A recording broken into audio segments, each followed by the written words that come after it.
Hey guys, this is Kathy. We're back 24 hours after we did our prior unannounced live. We're doing a second one because something really important happened in the last 24 hours. And I hope that you've had an opportunity to review what we put out earlier this morning. There was a couple of videos here on YouTube discussing the final judgment that has been entered in Laramie versus City of Moscow.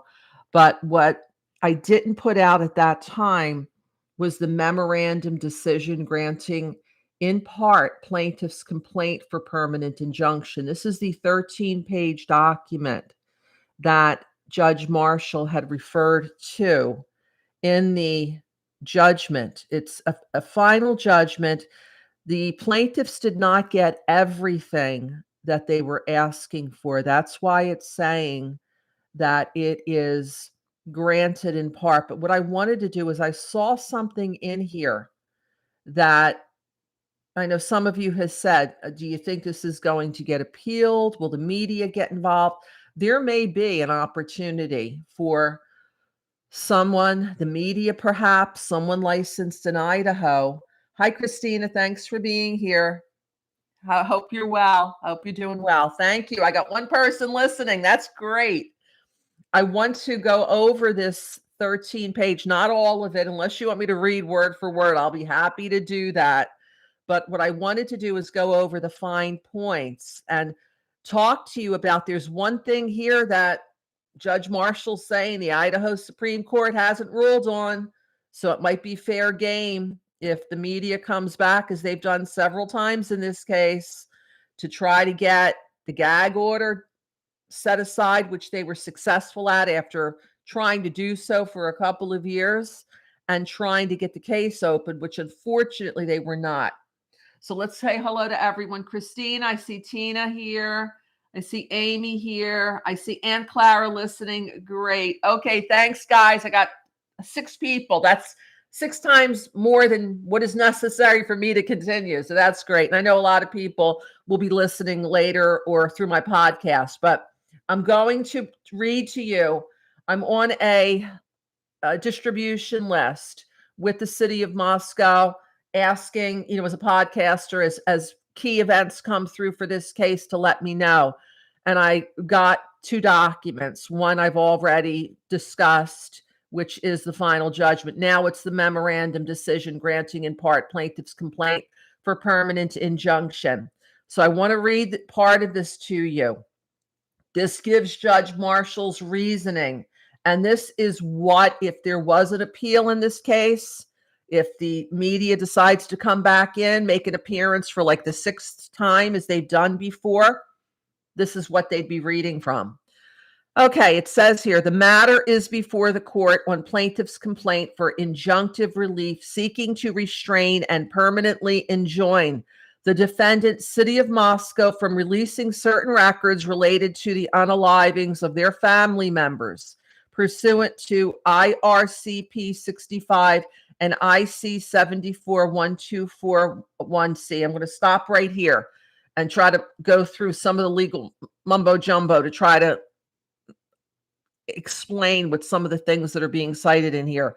You've probably seen a lot of filings in Idaho versus Kohberger where they'll cite you the little squiggly 74124. That's a statute. And then IRCP, that's a rule of court. What I'm going to do is later on, I'm going to put up the memorandum. I just haven't had time to actually put it together because this is a long document, but I want to just give you the cut to the chase so you know what it says. Okay, then she goes into the background section. On November 13th, 2022, 4 University of Idaho students, Madison Mogan, Kaylee Gonzalez, Xana Kernodle, and Ethan Chapin, were tragically unalived in Moscow, Idaho. The events took place at 1122 King Road, a private home shared by Mogan, Gonzalez, and Kernodle. At the time of the unalivings, Chapin was staying at the residence with Kernodle. And this is now the last sentence going on to page 2. in the hours and days following this incident, that's the unaliving she's referring to, multiple law enforcement agencies partnered to investigate and process the crime scene. Amongst the first to respond was the Moscow Police Department. As part of the investigation, videos, photographs, reports, and other evidentiary materials were generated, which ultimately led to Brian Kohberger's arrest. What she's not pointing out here, I'm just going to point this out. We're going to do this under the First Amendment. She's not pointing out what her role was here, that she was the first judge in the case, that she signed the order finding probable cause based on the 18-page affidavit of probable cause that was produced by Detective Brett Payne, and that she signed the warrant for Mr. Kohberger's arrest. She's not putting in here that she was the first judge in the case also. And then I kind of, just giving my opinion, speculation, comment as we do. She's saying here, among the first to report was the Moscow Police Department. The public understood that the Moscow Police Department was the first to report. Who reported before Nunez? And then to say, as part of the investigation, that multiple agencies processed the crime scene. Idaho State Police is who processed the crime scene. If anyone helped, it was in assistance with the ISP. And we know that from page 1 of the ISP documents. That was first item. If you go to the ISP website, you're going to see that it was the ISP that was called in 12:22 p.m. This is like 22 minutes after Nunez arrived at the crime scene, plus who else might have arrived before them. And they were invited in. They processed the crime scene.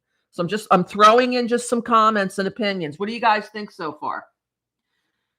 Okay, Aunt Clara's asked, is family able to have materials sealed just as an Idaho thing? We're going to get into that, Aunt Clara, in just a couple of minutes. You're getting to the meat and potatoes of what this is all about, as Harsh might say. And when I see Glenn is here, I see Christina, Amy. Christina, very, very active with the comments. I'm loving it. And we're getting legally, technically, this case is a defense lawyer's dream and whipped cream on top, says Amy. Always coming in with the coffee, coming in with the things to make me hungry at this point. Amy, I haven't had breakfast yet. So, Glenn, Kathy is slowly losing her patience, but she is slow to anger. Now, I don't know if I'm losing my patience. I'm concerned about just the secrecy of this case, Glenn. That's what it's all about. But we're going to get to what Aunt Clara was referring to about what there might be an opening here for someone if the media comes back in and files some sort of an appeal. Continuing on page 2, for a multitude of reasons, the criminal case garnered worldwide attention. All right, I'm going to stop right here. Why do you guys, I know we have people here from throughout the United States and globally. Why did this case garner your attention? Why did this case, Christina, Glenn, Amy, Aunt Clara, Sarah's from overseas. Why did this case catch your attention? For you to invest, maybe, if you've been following it from the beginning, almost 3 years of your time following this particular case. Hey, Tamara from Canada. Tina is saying her gut said something was off. Couple of reasons, to be honest, as Sarah's saying. I felt bad for BK. I knew he was innocent off the bat. What about the secrecy of the case? What about that so much of it was under seal and still is?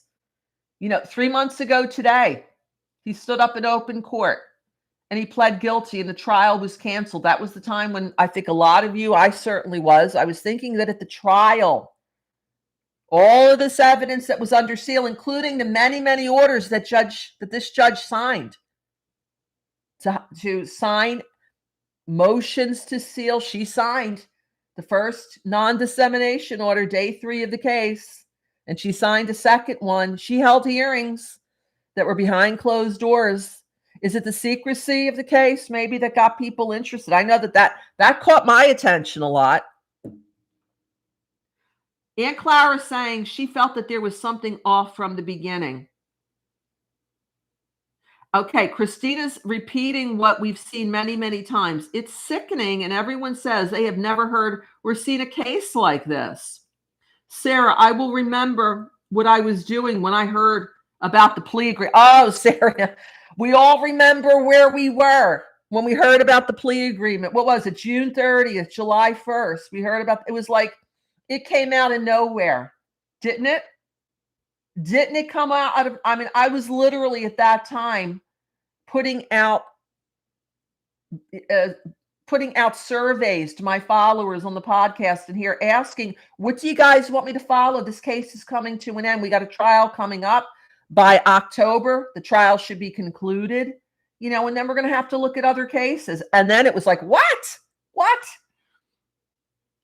Christina's still sort of surprised. She's saying that she's still picking up her chin off the floor. Annette from Arizona, she's been interested from day one. Many of the creators I follow started reporting on it. Tina's saying she literally almost fell over. Tina's saying, I remember where I was. I was watching a different podcast on another case, but their guest came on and announced there had been a plea. You know where I was? I'll tell you exactly where I was. I was hosting a live on this channel, and someone broke in and said, there's a plea agreement. There's news going around. I think it was maybe News Nation had broken out and said, hey, there's a plea. I was like, what? A unicorn of hope is saying, I lived in Albrightsville, Pennsylvania, near Bryan. I'm begging for someone to figure this out. True Crime X, first red flag was the roommates not hearing it go down. Second red flag, a parent walking after trafficking bust. Christina saying, I didn't believe it at first. Okay. So maybe that's why, Judge Marshall's, for a multitude of reasons, this criminal case garnered worldwide attention. These are some of the reasons why. Maybe if, and I'm just throwing this out here, no disrespect, maybe if she didn't sign so many orders to put things like evidence under seal from day one, and this case was more transparent, unlike the reporter that we talked about just yesterday, 24 hours ago, right? That said that this case was filled with a shroud of secrecy. 25 years, she never saw a case that was under seal like this one was. Maybe that's some of the reasons why this caught people's attention. And it's still catching people's attention 3 months after the trial was canceled. Sarah saying, I was asleep. I left my earbud on and my phone was hopping. I was shocked. And she's in Europe, right, Sarah? Tina, for me, it was like an interview with a particular family. I turned to my husband and said, something is wrong with this case. Aunt Clara, never has a case been sealed like this that I can remember. Sarah, tuning in from Ireland. Ladies and gentlemen, for me, after, I had this podcast. I've had it for about 8 years, 10 years. It was dormant for a couple of years. And then when I came back after the pandemic, about a year after, I said, you know what? I really want to revitalize and relaunch my podcast again. And what I did is everything independent: art, music, books, people. I love anything independent. I'm all over it. If you have an indie business, if you have an indie idea, if you're an entrepreneur, if you're a musician, you want to write a book and you're not tied into a corporation, I'm all about that. So then I said, well, maybe true crime, because I've been really interested in true crime just myself. And I learned about this case, and I said, because the case had already been started, I'd been following it casually, and I looked at a few others, and I said, I've got to do this. If I'm going to do true crime, it's got to be this case. And if I do this case, it's got to be exclusive because there's just too much here. It just felt to me, going back to the comment, never had a case sealed like this before. I felt that I spoke with my husband, as Tina was saying, I believe, and said something is wrong with this case. I said to my husband, I said, the way they're sealing this case, you would think that this was something of mass importance. Like the Martians are about to land on Earth, and they got to, do things behind closed doors to stop panic from breaking out. Or if it was an inquest into November 22nd, 1963 of JFK. And even the JFK papers have been released to the public. autopsy and everything else. Lee Harvey Oswald, JFK. Somebody just pointed that out this morning on our channel. This is my first time getting into true crime, and this will be the last. I'm going back to being normal. True Crime X, not all cases are like this. Trust me, I've been following true crime for probably 30 years casually. You know, I've read books. Anne Rule, I was really into her a lot. I admired her. She was from the Pacific Northwest. She knew, Ted Bundy. Stranger Beside Me, she wrote the book about him. She went to his trial. So I started to read her books, got into other cases. There's no case like this that, in my opinion, I've ever seen in my life. It's all JFK, Kathy, is what Glenn's saying. Okay, guys, let's get back to, I think we've thrown out maybe some reasons why this case did garner worldwide attention. And then it continues. On July 2nd, until July 2nd, 2025, the criminal case was pending trial. And until July 17th, 2025, a non-dissemination order was in place. I have to break in here. I hope that I'm not good. I have to break in here. Yes, until July 2nd, there was a highly sealed criminal trial that was pending. And until July 17th, a non-dissemination order was in place. 2 of 3 versions that this judge signed in January 3rd and January 17th.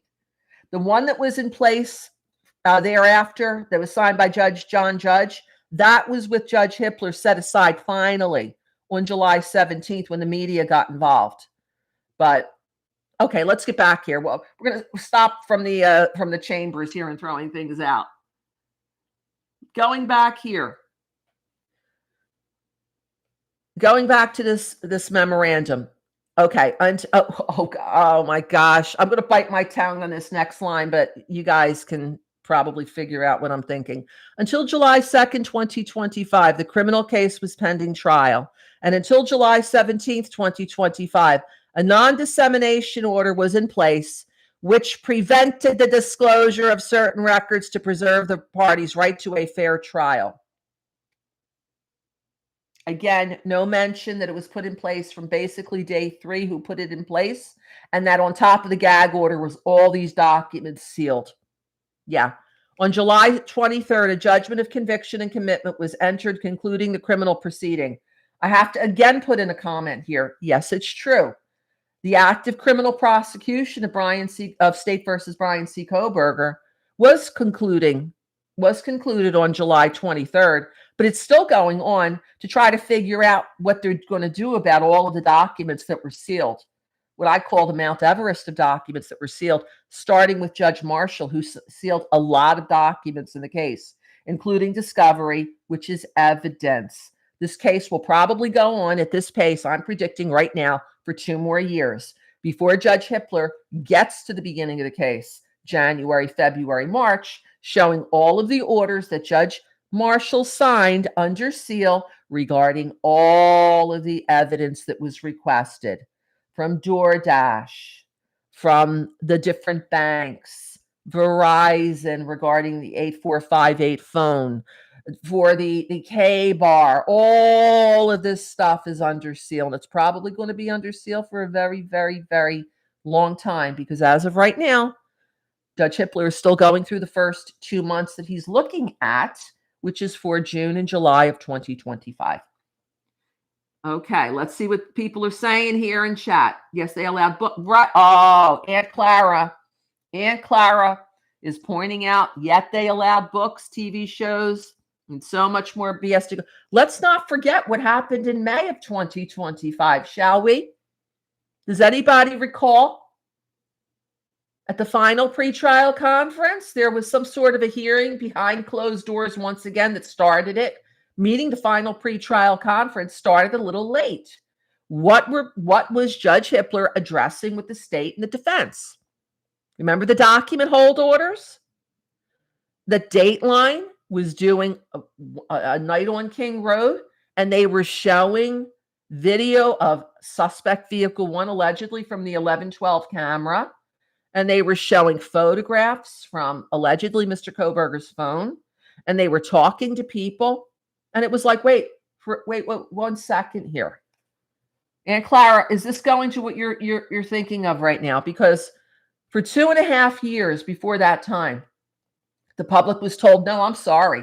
You can't see this information you have to request a public records request. And then it was denied because information was under seal. And Judge Hippler, go back to the docket and you're going to see the plaintiff in the federal case, Schofield versus Guillard. Ms. Guillard tried to get documents from the court case, and she was told by Judge Hippler, no, you got to file a public records request. And then it was like 2 days later, then he throws on, we got document hold orders for both sides, state and defense. He was very concerned that information, that there appeared to be a quote unquote leak. How about a violation, blatant violation of the non-dissemination order?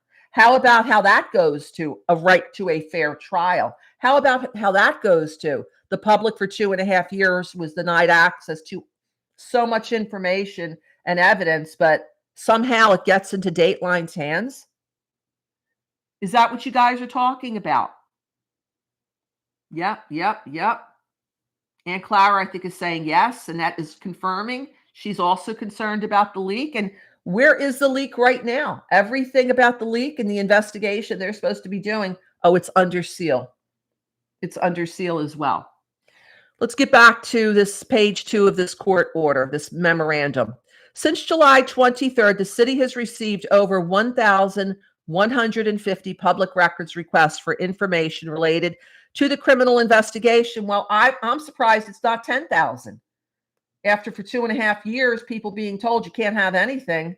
And then there's going to be a public trial where we're going to finally see what the evidence is beyond a reasonable doubt against Mr. Kohberger and what it was that the defense was wanting to have under seal, that all of a sudden, out of nowhere, comes this plea deal. Yeah, I think that 1,100 public records requests, I expected to see 10 times that much. For information related to the criminal investigation, including but not limited to crime scene photographs, 911 calls, police report, body cam footage, witness statements, autopsy reports, and MPD investigatory records. Yeah, some of these things that usually law enforcement will release at the very beginning of the case. You look at other true crime cases, you're going to probably see a transcript from the 911 call or a part of it, even before anyone's charged, because they want transparency. Nothing here. No photograph of suspect vehicle 1. Nothing to explain this 8-hour time frame between MPD telling us that they believe that the crimes happened at 4, but law enforcement wasn't called until 12. These are the types of things that I'm sure people were asking about. They're wanting to see what maybe another law enforcement agency, in my opinion, that I give under the First Amendment, purely speculation here, might have given immediately, but was not. So, okay, since July 23rd, the city's received over 1,150 public records requests. In response to the request, the city made redacted police reports available to the public via a web link and disclosed 186 photographs. Those are the photographs. 182 of them would have been the Snyder photographs, because he said he did 182 in his report. I think it's report number 2, the Warner report. He describes he took 182 photographs. 15 were taken in Madison Mogen's room. Not one mentions a sheath. What are the other 4? That would be a question that I'd like to know. What are the other 4 photographs that were taken by MPD that they released? But they've been released. I think they've been released to the media because the media put out those first photographs. Remember, it was about a month ago, maybe a little bit more. It had to be more, because it was the media's release of the photographs, including in Xana's bedroom, showing her bed, that led to this lawsuit. So it was before, because this lawsuit was filed mid-August. I won't watch Dateline or Prime, Christina. I haven't watched anything MSN. Aunt Clara refuses to watch anything on MSN. Okay, yeah. Hey, Annette, glad you're here, whether you're able to be here on phone or via computer. All right, let's go. Let's continue on. We got to figure out what this 186 photographs are, because only 182 are accounted for, as far as I know, on the Snyder report. Some with blurring over the bodies. On August 11th, what?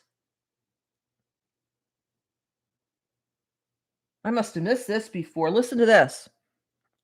On August 11, 2025, the city provided copies of these photographs and certain redacted video to plaintiff's counsel and informed counsel that the city would be disclosing the redacted videos, including redacted body cam videos from MPD officers that depict the crime scene, as well as other materials within the coming days. Well, I'm wondering why that happened.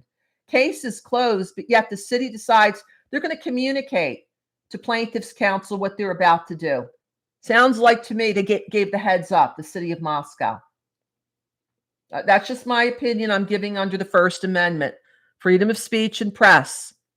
The city of Moscow on August 11th provided copies of the photographs and certain redacted video to plaintiff's counsel that the city would be disclosing. This is responsive to a public records request.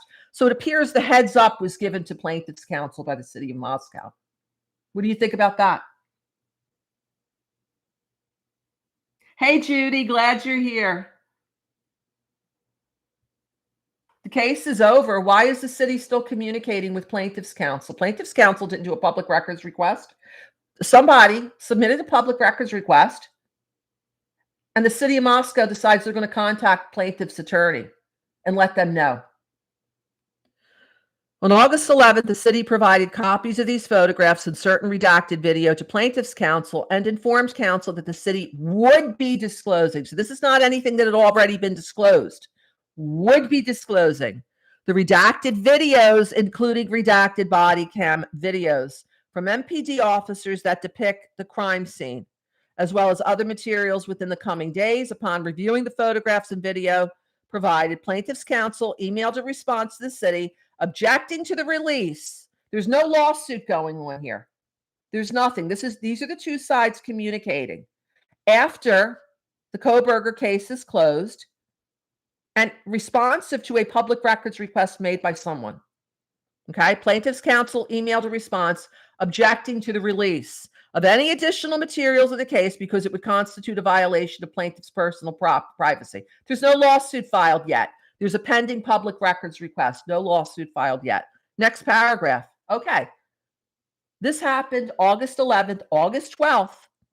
Laramie filed this complaint for an injunction restraining the city of Moscow from releasing further images related to the homicide investigation of plaintiff's daughter. And that's when, if you go onto the city of Moscow website, they had a press release stating a lawsuit was filed, a temporary restraining order was, but they didn't mention anything that they gave the heads up to plaintiff's counsel about this, with no case pending and with the criminal case closed.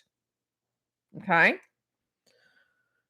On August 12th, the lawsuit gets filed. Along with her complaint, Laramie filed an ex parte. That means without Moscow being there. You know, that's what ex parte means. That means one side is communicating with the court. They usually do that.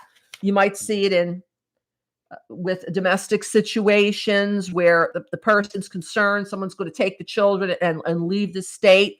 They will quickly file a temporary restraining order to stop the harm that might be coming forward.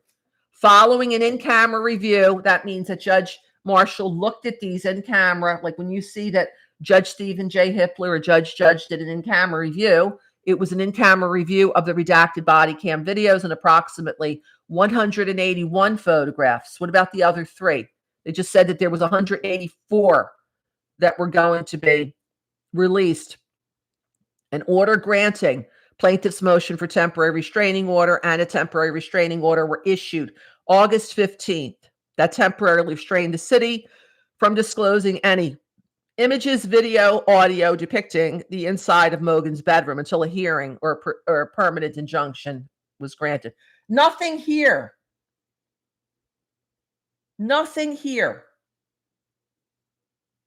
And I'm going to give my personal opinion here. Under the First Amendment, freedom of speech, freedom of press. Nothing here that on December 22nd, 2022, the affidavit of probable cause that Judge Marshall relied on very early into it. You didn't have to go into Payne's affidavit very deeply. There's 18 pages there. Page 2, paragraph 3. I walked, he said words to the effect, what were they? I later noticed a K-bar sheath on the bed.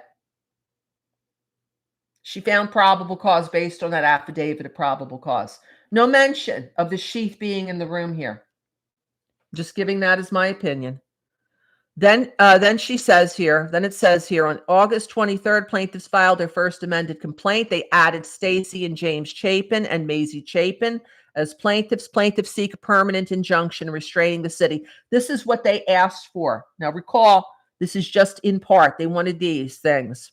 Number 1, city, you can't release images of the interior of the victim's residence. They didn't want any photos from inside the residence released. Number 2, images of the victims, whether blurred or not. Nope, can't release those any further. 3, images of the bedrooms where the victims were unalived. 4, images of the scenes, including images of pools of the red stuff, splatters, and dried. 5, images of the personal property and images of the victims found inside the interior and exterior of the residence, including but not limited to containers of alcohol, underwear, ID cards, other personal items. 6, images of witnesses, including witnesses hugging each other and sobbing. 7, video and audio media containing sounds of the witnesses, including sounds of them sobbing. And 8, video and audio media containing statements of witnesses given to law enforcement officials, statements evidencing their extreme emotions. So they didn't want any images at all from inside of the house being released. They didn't want any of the images of the people outside of the house. They didn't want any statements, video and audio media containing statements of witnesses given to law enforcement.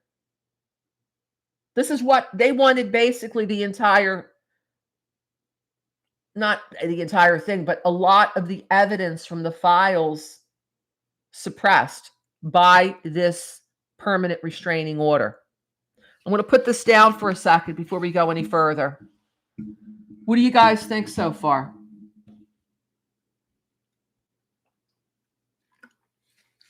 And that they didn't, the other families didn't join. And also Madison's father wasn't a part of this lawsuit. The sheath, everyone's saying sheath, sheath, sheath, sheath. People are stunned. People are, imagine, can't even hear the interviews that the MPD gave that day. They wanted that restrained. I'm going to post this so you can read it later on. You just got to give me a little bit of time because it's a long one, but I'll have it up, I think, by tonight. Thank you, Musical Contessa. Christina's, I can see she's shaking her head. She can't believe what's going on. She's saying unreal. How is it allowed for a judgment made on someone else's child? Sheath or no sheath? Everybody wants to know about the sheath. I don't even think most of the people on my channel, although once a case is done and he's waived all his appellate, I mean, the entire file is usually, if somebody wants, files of public records, they might not release some of the more unseemly, disturbing images, like from autopsies. But the case is over, and it's a case that was highly sealed too, which is not being, I don't think, emphasized here enough. That's just my own opinion. Everybody wants to see the sheath. They want the sheath. They want the sheath. They want the sheath. They want evidence of this sheath. On August 25th, the parties submitted a stipulation submitting that the matter for a decision on the permanent injunction based on the declarations. What that meant, did any of you watch the hearing back on August 25th? I have to say, in my opinion, the city of Moscow didn't fight too hard against this. That's just my opinion. Usually you'll have, counsel for this.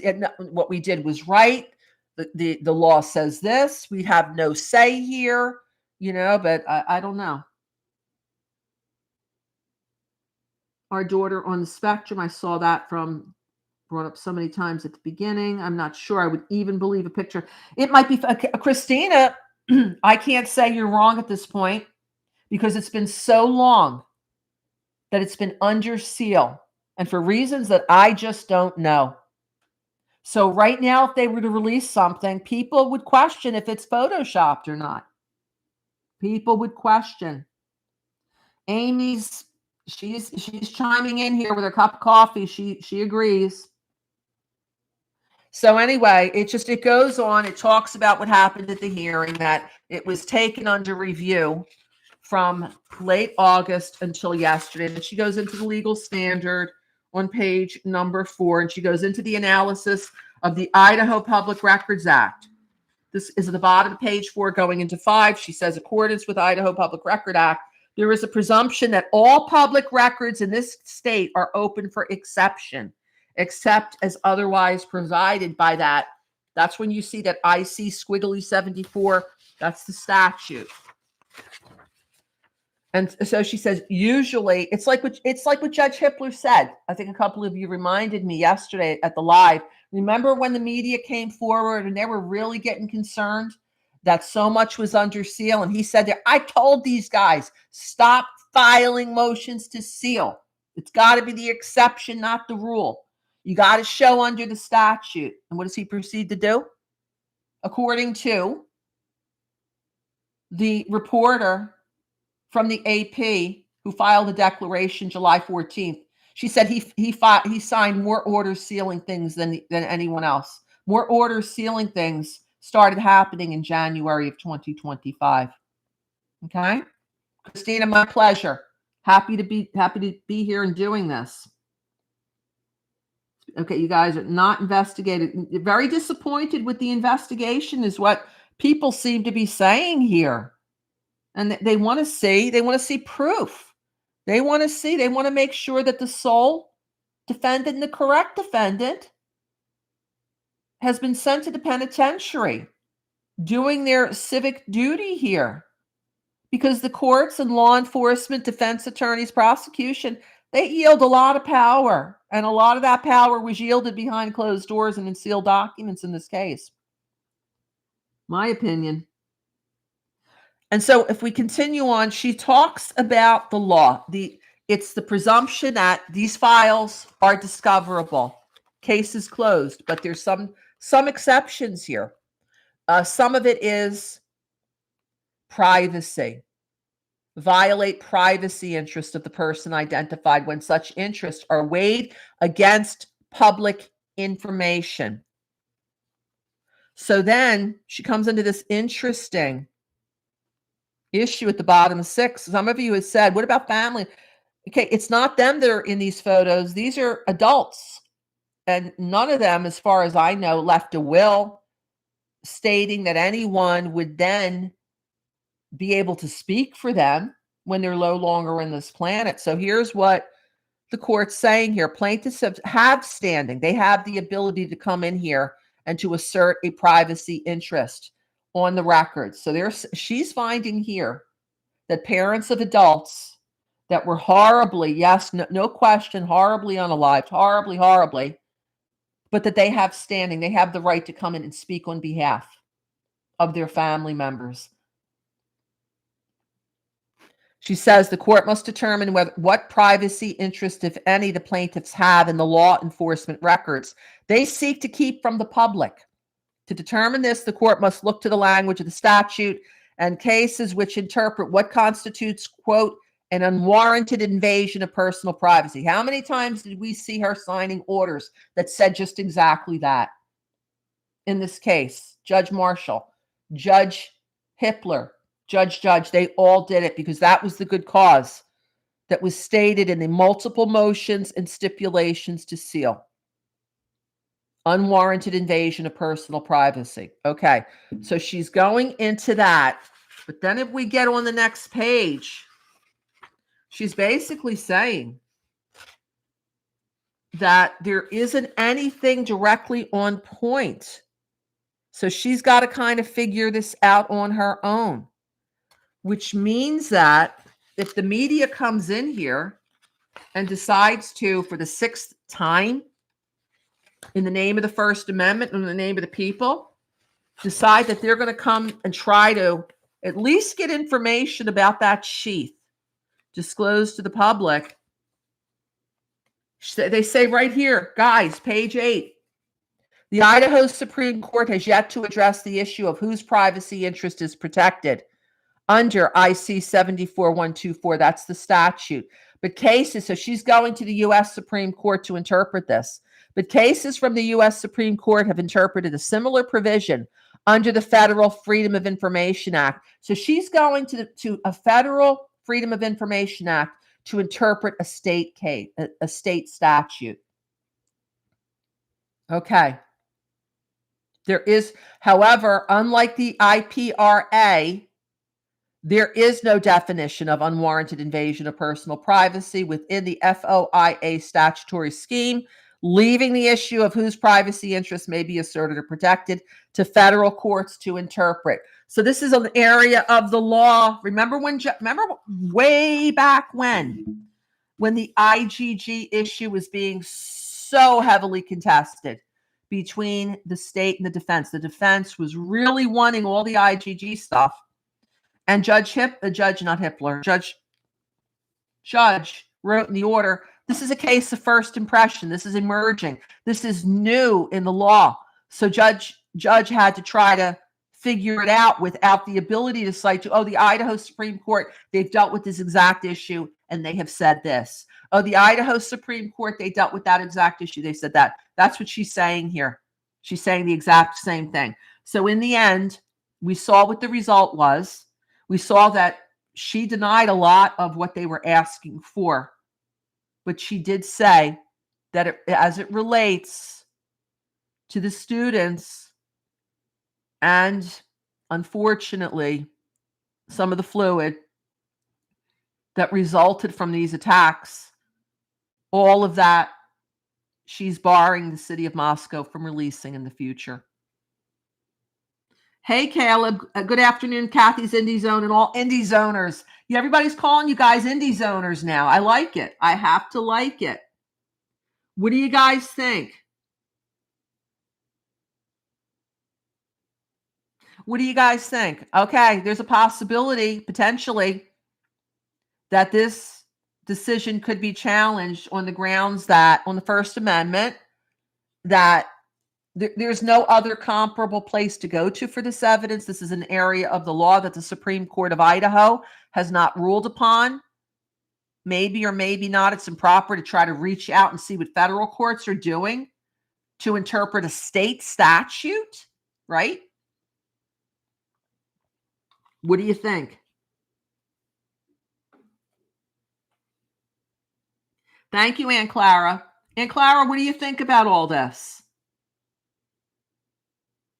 Amy is giving, I think she's giving her signs of approval here with the many, many blasts here. So this may not be the end, or maybe the media is just going to continue to say, hey, we're just interested in video showing Mr. Kohberger walking into Albertsons so we can dissect his clothing and his hair. Something like the First Amendment, freedom of the press, freedom of speech. This case is over. There's no interest in it. That's why we said yesterday, you've got to keep expressing your interest in the case wherever you stand. I mean, if you please, I've got people that follow me on the podcast from all over, everyone, all over the aisle. And we respect everyone's opinion. Some people feel he's guilty. He would have not pled guilty if he wasn't guilty. You know, that's between him and himself. That's what some people think. Other people think, hey, why is this case under seal? Why won't you show us the evidence? It's not even a Fifth or a Sixth Amendment issue. This is a First Amendment issue. You know, so wherever you stand, continue. I recommend that if you want this case to continue on and possibly to get some answers, that if you guys stop showing interest, stop following the true crime podcasters, whoever they are, either side of the fence, in the middle, wherever they are, then the powers that be are going to be thinking the public's not really interested in this case anymore. It's done. I seem to think that we need to get this case open, and there's got to be a way to show that sheath on the bed without showing the students. I don't want to see that. I don't want to see but I mean, if other people do, once case is closed, it's discoverable.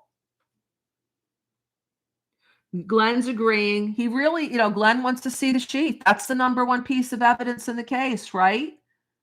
It's the only thing they're saying that ties Mr. Kohberger to the case. And then it was very, I don't know, it was questionable how that sheet was treated so casually that it sat in that bed, or it wasn't taken immediately to the lab when it was discovered at 5, after they did what they needed to do to make sure that they took they threw down the cards and they took the photographs of it. Why are they waiting until Wednesday to go pick it up, to make the long journey up to Meridian? And then who even knows when it got tested? We don't know that. We don't have that information. And then and then how it got to Othram. The sheet never went to Othram. It was a profile. It was transported by Moscow Police Department. It went through an X-ray machine, as you do. You go through an airport, you got to put your backpacks, your carry-ons through that very powerful X-ray machine. Could it have been compromised then? We still don't see a point reference chain of custody from when it was discovered, whether it was at 4 or 5 p.m. or whenever it was, or if it was discovered on a body cam that the public's not going to be able to see at 12:05, or in a photograph that was taken at 12:30, all the way through testing. Caleb is saying, Kathy, I have been screaming and requesting First Amendment auditors to audit Moscow PD and expose their corruption. Cy Ray, being called conspiracy theorist, is concerned about that, per Aunt Clara. What about you guys? I think yesterday somebody came up with a good idea of contacting your legislators and giving, wherever you live. Even if you're outside of the country, sometimes just an email or a phone call. If you've got, you have capability to do that, to contact the federal legislators. I mean, right now, First Amendment's a very hot topic right now, isn't it? After what had happened on that campus in Utah a few weeks back. The idea that people are having a conversation civilly, and what happened, we're not going to repeat it here, but the First Amendment's being talked about a lot right now. A lot right now. Freedom of speech, freedom of expression. These are precious freedoms. Let your voice be heard. Be careful not to, I just recommend, I just say this, as I would say, be careful you're not implicating people. There is the Idaho for defamation case that's working its way. It's going to trial in January in Boise, but contact your legislators, talk to your neighbors, talk to your friends. Keep showing your support for channels that report on the case. Refer other people. Share content that you think is important. I know I think that Lana was online last night. She was concerned about this. I know other podcasters are going to be that are First Amendment podcasters and that want the case opened. They've been screaming about that for as long as I have. They question why the case was under seal. They're questioning why it's still under seal. Show support. Yeah. And Clara's saying she wants to GoFundMe for PK. Princess. Okay. All right, guys. Any other question? I'm going to put up this. This is all right. What you've seen is the final judgment, the restraining order. And this is why this paper will explain to you why it's in part. It's not everything that was asked for. And there was a lot that was asked for. It's a part of it, but it's a real important part, I think, if we're ever going to have any transparency at all regarding the number one piece of evidence. What did somebody said this morning on my pod? Some of you guys, the indie zoners, are so bright and so smart and are so on top of things. I think you all are. And then, Amy will come in with a zinger once in a while. And I'll say, boy, I hadn't thought about that. And I've spent, 2 years of my life on this case going up and down the docket. Christina will say something. Caleb will come in with something. Someone said this morning, it might be one of the people in chat, if this was your comment, because there was a blizzard coming in this morning, let me know. At the motion to suppress hearing back in January, you guys watched it with Judge Hippler? The portion that was open to the public, right? When the issue of the sheath came up and probable cause, the issue at that time was, did Judge Marshall, was there probable cause to hold him, to issue the order of probable cause or not? The issue it wasn't suspect vehicle 1 that came up. It wasn't the 8458 phone. It wasn't pings. It wasn't the fact that he supposedly turned his phone off and it came on again, that he was an advanced student in the field, that he had written about this, he'd written this paper, that he had supposedly done a survey when he was in graduate school. None of that came up. What did who remembers Judge Hippler's quote? And it was one of those kind of, quotes that caught the public's, the media's attention. It got quoted many times. Your client's DNA found on a sheath left at the crime scene is probable cause what? There it is. There's Rebecca. Rebecca, you might have made that comment.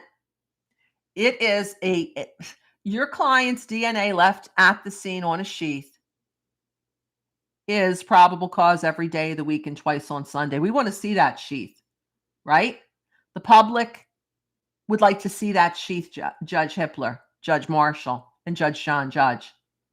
I think the public, I'm going to give my comment, I think the public's entitled to it. I think they were entitled to it when the case was happening. If it's that important, that's what caused a suppression motion to be denied, because DNA is found on a sheath at the crime scene, and that constitutes probable cause every day of the week and twice on Sunday. Why has no one in the public ever seen this sheath? Why has no one in the public seen the receipts alleging that Mr. Kohberger purchased the exact same K-bar plus a sharpener and a sheath from Amazon? They've told us that these things exist. We haven't seen it yet. They're releasing video of a car driving around and Mr. Kohberger walking in stores. But the number one crucial, absolutely critical piece of evidence, at least in my opinion, please let me know in chat if you feel the same way, that sheath the public has never seen. Haven't seen it at the crime scene as it should have looked when Nunez, when Warner, when Gunderson, when Snyder, and when Smith walked into that room before 12:15 p.m. within 15 minutes after arrival. And again, I want to know what other law enforcement agencies responded immediate first response. Somebody else respond before MPD? That's news to me. But in any event, we want to see that sheath at that time, prior to 12:15. At 12:30, when we see Snyder on body cam going in, taking photos of a door, going into the room. He described that he took 15 images in his report. We would like to see that sheath later on throughout the day. We want to see it when ISP came on board.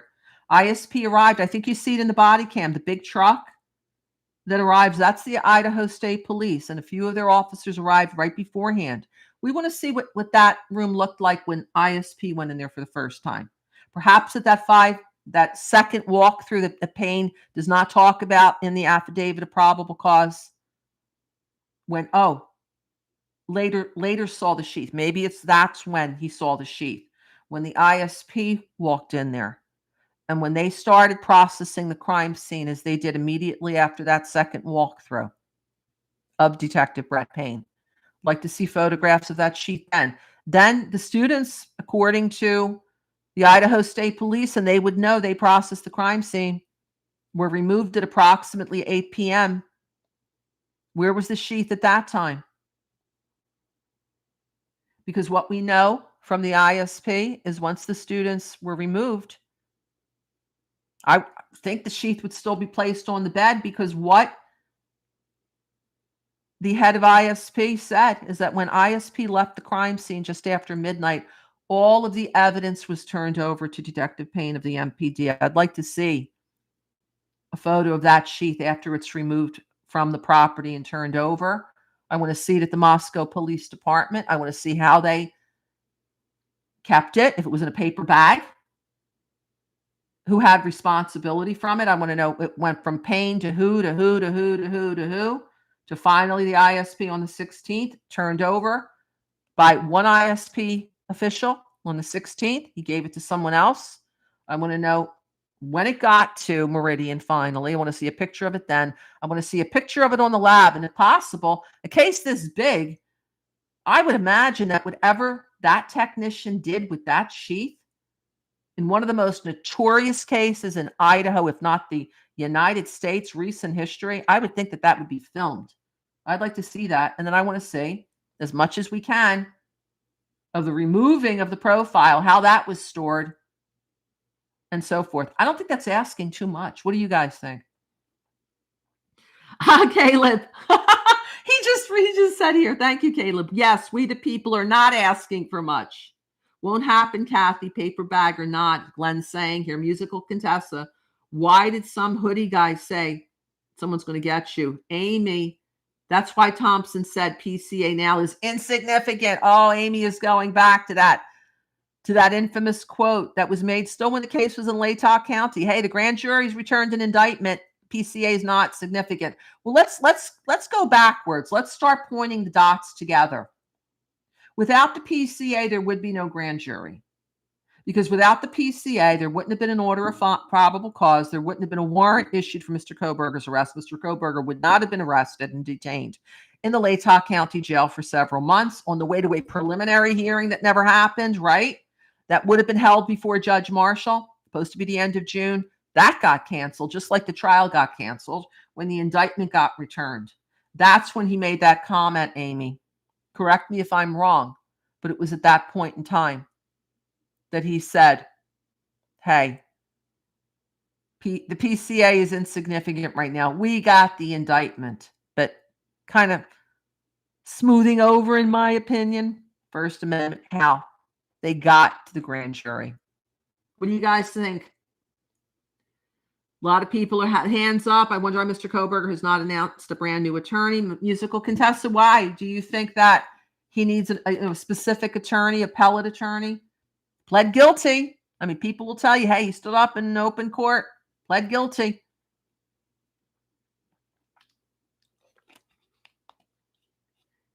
Nadia, hello. Okay, the secret. Yes, Aunt Clara. I don't like the secret grand jury. I like things in open, but that's something that goes back to England days, and we did derive from the common law, and our procedures did come from England. They're a lot different now. We have statutes and things of that nature, but yeah, I would have preferred a preliminary hearing, although who knows? My opinion is the preliminary hearing was going to be held before Judge Marshall, so who knows if she would have had it under seal or if she would have had it in the open,